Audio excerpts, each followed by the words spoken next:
অবকাঠামো সংকটে ভুগছে ১৫০ বছরের পুরনো কুমিল্লা জেনারেল হাসপাতাল। প্রতিষ্ঠানটিতে আন্ত ও বহির্বিভাগে রোগীদের শয্যা সংকটের পাশাপাশি চিকিৎসকদের জন্য নেই পর্যাপ্ত কক্ষ। সেবা নিতে গিয়ে ভোগান্তিতে পড়েছেন রোগীরা।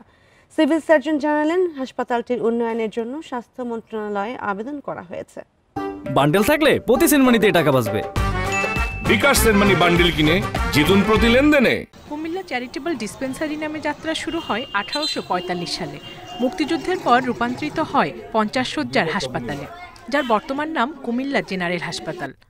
100 শয্যার সরকারি এই হাসপাতালে প্রতিদিন বহির্বিভাগেই চিকিৎসা নেন প্রায় 2000 রোগী। দিন দিন রোগীর সংখ্যা বাড়লেও বাড়েনি শয্যার সংখ্যা। দীর্ঘদিন সংস্কার না করায় ব্যবহারে অনুপযোগী হয়ে পড়েছে হাসপাতালের ভবনগুলো। বেশিরভাগ কক্ষেই নেই পর্যাপ্ত আলো বাতাস চলাচলের ব্যবস্থা। এদিকে পানি পড়া আর 2টা ফ্যানের দরকার, আর বেশি রোগী এলে তো বেডের দরকার। এখানে ডাক্তার আরো বেশি দরকার। রোগী প্রচন্ড ভিড় করতে এসে 2-3 ঘন্টা লাইনে দাঁড়ায় থাকতে হয়।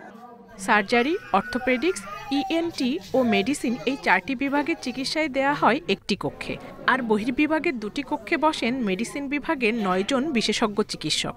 49 জন চিকিৎসকের জন্য রয়েছে মাত্র 19টি কক্ষ। আমাদের রোগী একটু যখন ডায়রিয়ার একটু ইয়াটা বাড়ে তখন দেখা গেছে আমাদের ফ্লোরে দিতে হয়। টাউনের সাথে সেবা বাড়ার জন্য ডাক্তারের সংখ্যাও বাড়ছে, কিন্তু দেখা গেছে যে অবকাঠামো আগেরটাই রয়ে গেছে, যার কারণে এখন আমাদের আসলে সেভাবে সেবা দেওয়া যাচ্ছে না। হাসপাতালটি সেবার মান বাড়িয়ে 250 শয্যায় রূপান্তরণ করতে মন্ত্রণালয়ে আবেদনের কথা জানালেন সিভিল সার্জন। সেবা এর চেয়ে বেশি দেওয়া বেশ কঠিন যদি আমরা স্থাপনা উন্নত না করি। আমাদের অনেক আউটডোর রুমে দেখবেন যে একসঙ্গে 2-3 জন ডাক্তার বসার কথা একজন। স্থাপনা সংকটের কারণে আমরা 2-3 জনে বসাচ্ছি। অত্যন্ত জরাজীর্ণ, ভগ্ন, এবং অনেক ক্ষেত্রে এগুলো শতবর্ষ বা তার চেয়ে বেশি পুরানো। তো এই অবস্থায়ও কিন্তু হাসপাতালের সেবা চলছে। এই হাসপাতালকে একটি 250 বেডের হাসপাতাল করার জন্য আমরা জনবল চেয়েছি।